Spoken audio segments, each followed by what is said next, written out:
am the resurrection and the life, saith the Lord. He that believeth in me, although he were dead, shall live.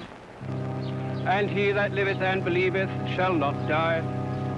Unto Almighty God we commend his body to the ground, earth to earth, ashes to ashes, dust to dust, in sure and certain hope that at the resurrection he will rise again to everlasting life.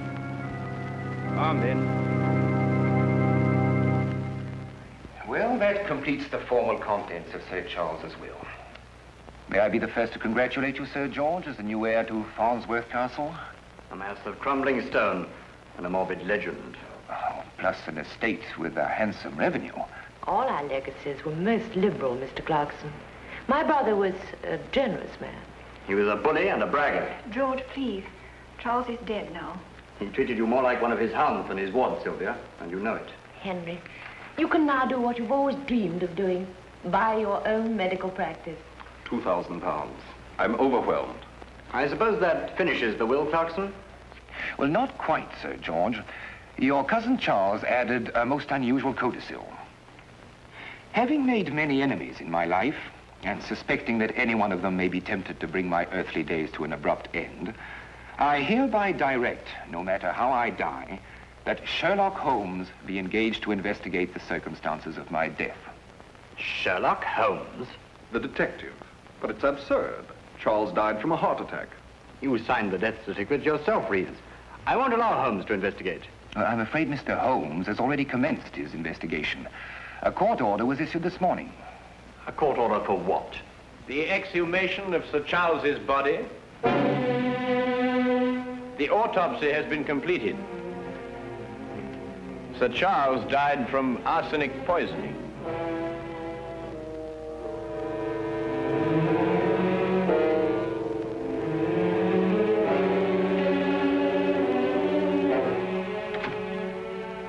Elizabeth, it's incredible. Who could have done it? Arsenic. Only one of us. You, or I, or Henry, or Sylvia. Oh, no. Not Sylvia, no. She had no reason. She had the same reason we all had. Charles' death set her free, just as it set the rest of us free. Are Holmes and Lestrade still up in the tower room? Yes, and Dr. Watson is there, too. Why is Holmes so interested in the tower room? Because Charles died there, I suppose. Or perhaps Mr. Holmes is interested in the legend.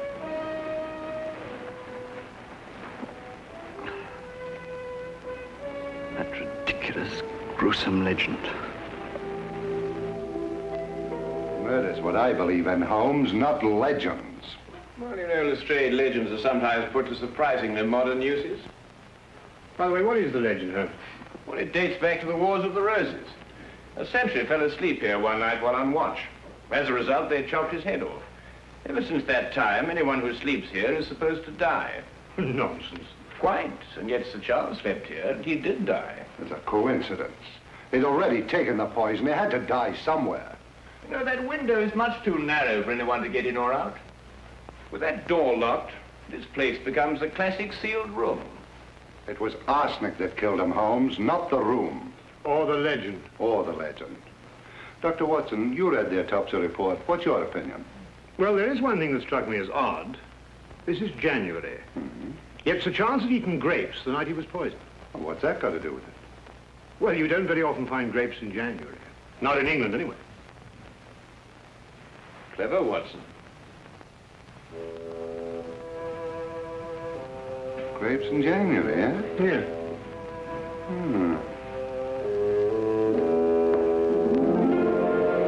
Arsenic. Out of this jar. And someone in this room gave it to him. Each of you gained from his death. We all had access to that jar, Inspector. The arsenic was used for garden spraying. Anyway, Charles didn't eat or drink a single thing that night. The rest of us didn't. Then why weren't all of you poisoned too? Miss Farnsworth, what prompted your brother to sleep in the tower room the night he died? I prompted him, Mr. Holmes. I challenged him to.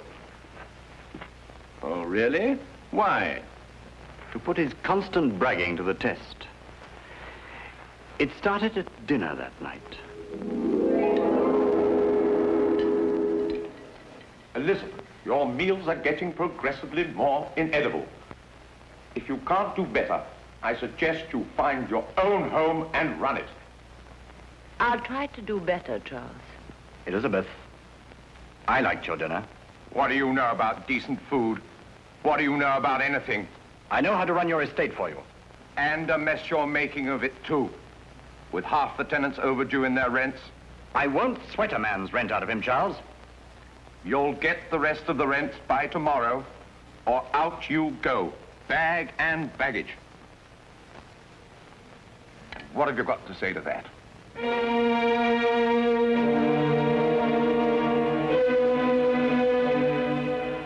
I'll collect the rents by noon tomorrow. Why must you always humiliate us, Charles? Have you no decency, no human feelings? I'm not a weak knee like George here, if that's what you mean. Courage isn't always physical, Charles. Courage. You remember the time I locked you in the tower room? You screamed like a stuck pig. I was 7 years old, not a big, brave man like you. What do you mean by that? You dared lock a little boy in that room, but you never dared spend a night in it yourself. You think I believe that stupid legend? Yes, and fear it. Just as you fear anything you cannot hear or see or touch. You locked me in to frighten me, because you yourself would have been frightened.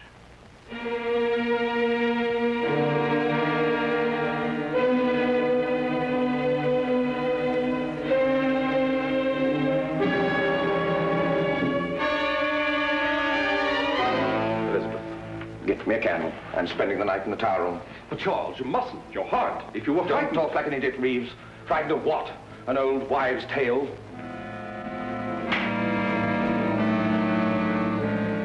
I will fetch him a candle.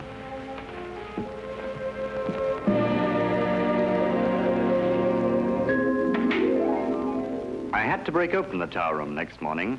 I found him dead. Mm-hmm. Interesting.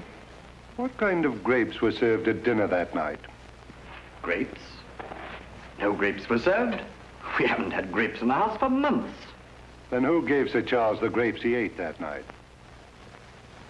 Because he did eat grapes. That's how he was poisoned. No one gave my brother grapes, Inspector. You're wrong. The murderer did. Lestrade, the grapes won't solve your case, you know. The solution lies in the tower room. Now, look here, Holmes. We've already gone into all that, and I'm going to find it. How can you do that, Holmes? By spending the night in the tower room myself.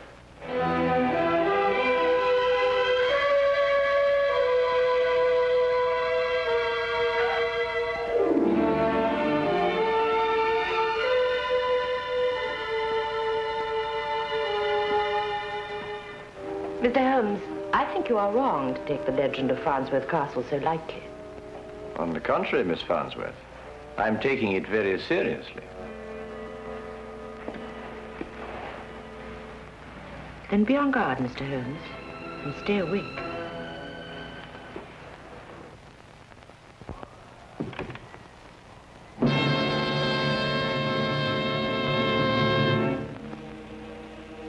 Holmes, how can you possibly solve the mystery here? Quite simply, Watson. The murderer is going to try and kill me. Why? Because I'm Sherlock Holmes. Can I stay with you? No, thanks all the same, my boy.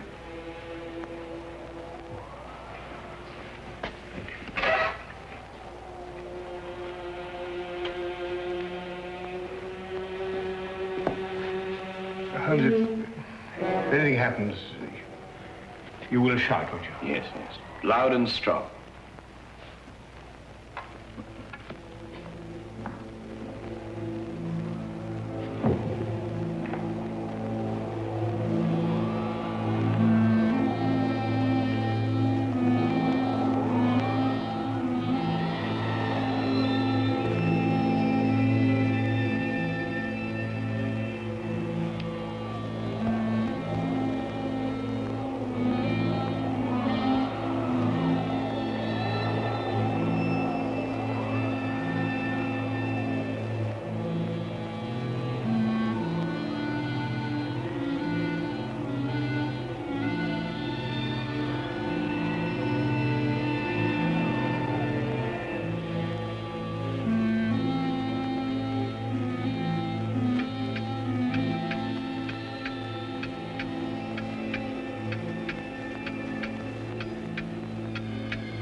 Watson!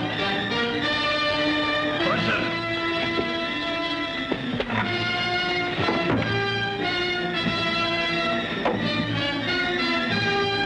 Watson!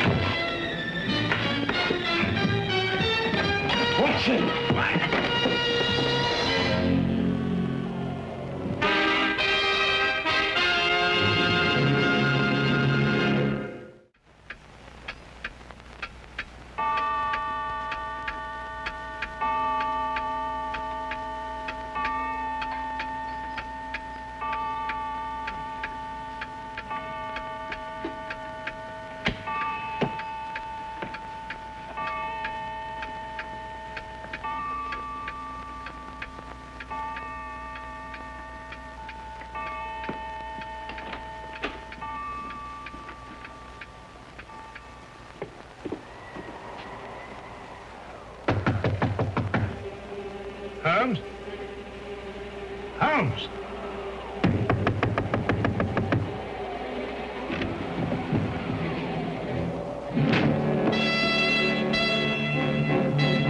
Holmes!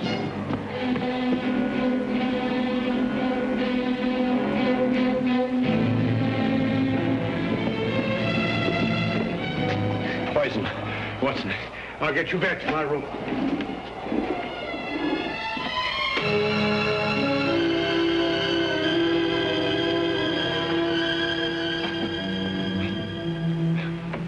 Arsenic. Watson, quickly, the antidote. Arsenic?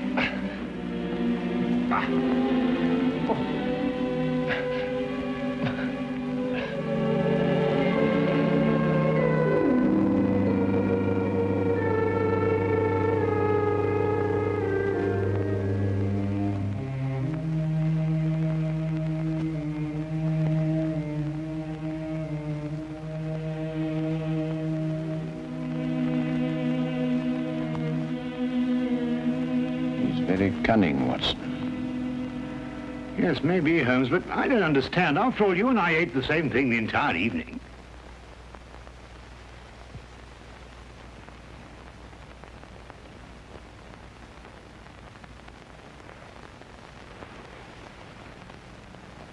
Watson, I think I know the killer's secret.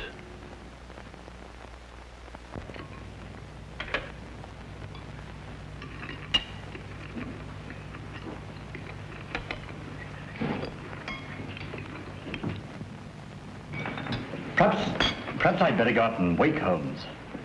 It is getting rather late. Not that I believe in any of this superstitious nonsense, mind you, but... But you do believe in murder, eh, Dr. Reeves? Holmes? Well, it seems that everyone is surprised at my appearance this morning. Perhaps relieved is a better word, Mr. Holmes. I dare say there's somebody who's not very relieved. What are you talking about? I was poisoned last night. I am alive this morning, thanks to a bit of good luck and some ingenious foresight on the part of Dr. Watson. On the afternoon that Dr. Watson learned the true cause of Sir Charles's death, he ordered the ingredients of an arsenic antidote from the local chemist. I wonder who, sitting at this table now, is cursing that foresight. Do we have to be afraid of every bite we put into our mouths? Not every bite, Sir George. Only food with a flavor strong enough to conceal the taste of arsenic. Something like grapes, for example. And if you want to know who poisoned the grapes, I can tell you that too. The person who bought the grapes in a London fruit shop on the day Sir Charles died. I rather imagined you'd trace those grapes, Lestrade. Who did, in fact, buy them? Miss Sylvia Taylor. You're lying. Let her answer that, Sir George. Yes, I bought them. Sylvia. And gave them to Sir Charles when he was in the tower room. Yes. But I didn't poison them. I swear I didn't. For some reason which he did not yet explain, Holmes doubted Lestrade's case against Sylvia Taylor. Furthermore, he reasoned that the killer would take refuge in her arrest, letting the case end there and accepting his own safety. he revealed to me that our only hope was to force the killer into making another move in spite of himself. The first step was publicly to denounce Lestrade's case in such a way that the inspector himself would be convinced that he needed more evidence. This, Holmes hoped, would frighten the killer. More evidence?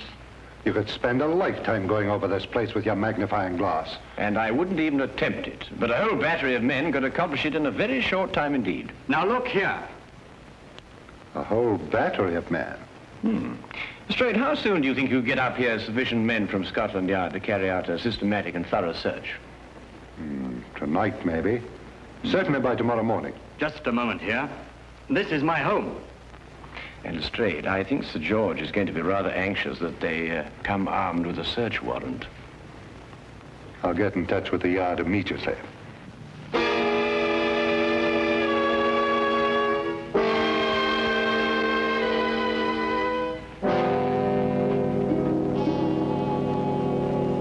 Watson, you're sure no one's left the house? Bobby on the door said nobody had gone in or out all day.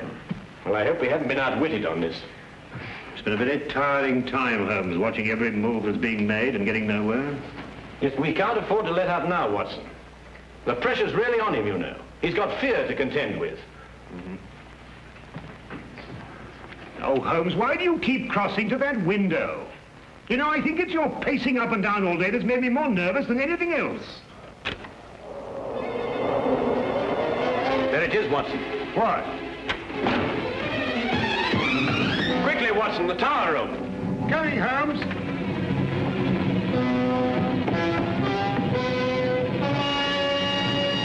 Watson, would you go downstairs immediately and tell Lestrade to bring our 4 friends up here? What are you up to? As I had hoped, the killer has left us all the necessary components of a trap. Well, you better hurry, Watson. We have little time to lose. Right.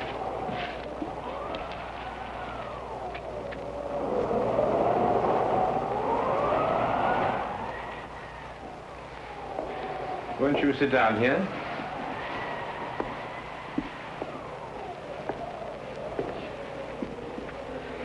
Just what's the point of this seance exactly, Holmes? We're going to find a murderer, Lestrade.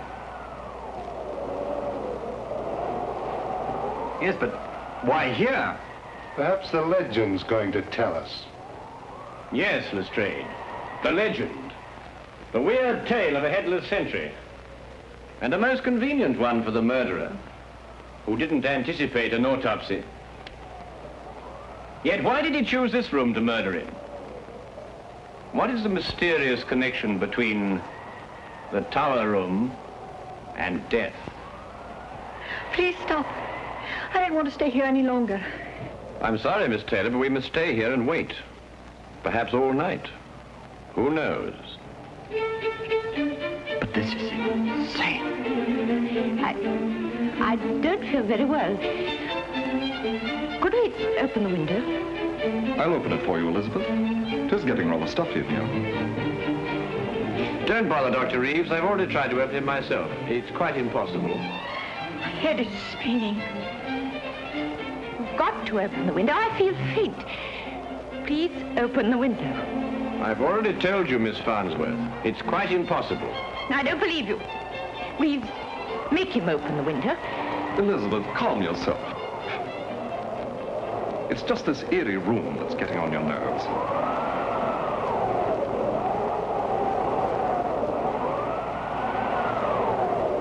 That confounded wind. It's enough to send you out of your mind. Mr. Holmes, can't we settle this downstairs? Please try to be calm, all of you. As I said before, we may have quite a long wait here.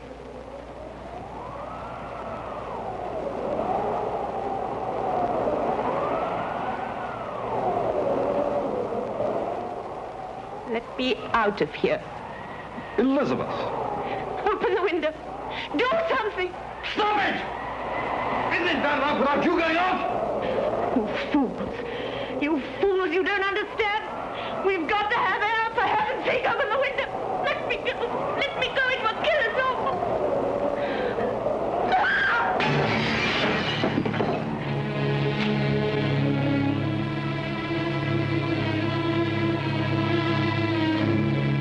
It really it wasn't necessary to smash the window, Miss Farnsworth. Oh, Watson, there's a package in that drawer behind you. Bring it to me, will you? Yes, go on. You see, Miss Farnsworth, I took the precaution of replacing your arsenic candles with harmless ones. Of course, you couldn't be aware of that, could you? Arsenic candles? Yes, Lestrade. Like the one that killed Sir Charles. But Sir Charles died of poisoned grapes. Oh, no, Lestrade. It was a far more ingenious method of killing than that. A small room, a tiny window, and a candle impregnated with arsenic and giving off fatal fumes. Ingenious, yes. And it's practical. You can inhale arsenic as a gas.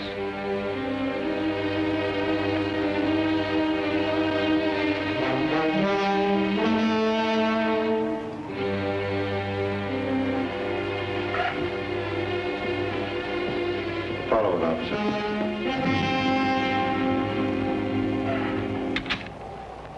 You see, Lestrade, the person who placed those candles there wasn't going to sit through the night and wait for death. She had to give herself away.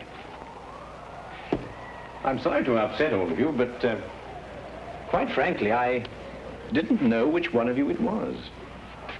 But Holmes, why did she choose this room to destroy the candles? Because this was the only room in the castle that she could be sure would be deserted that night. The legend, you see,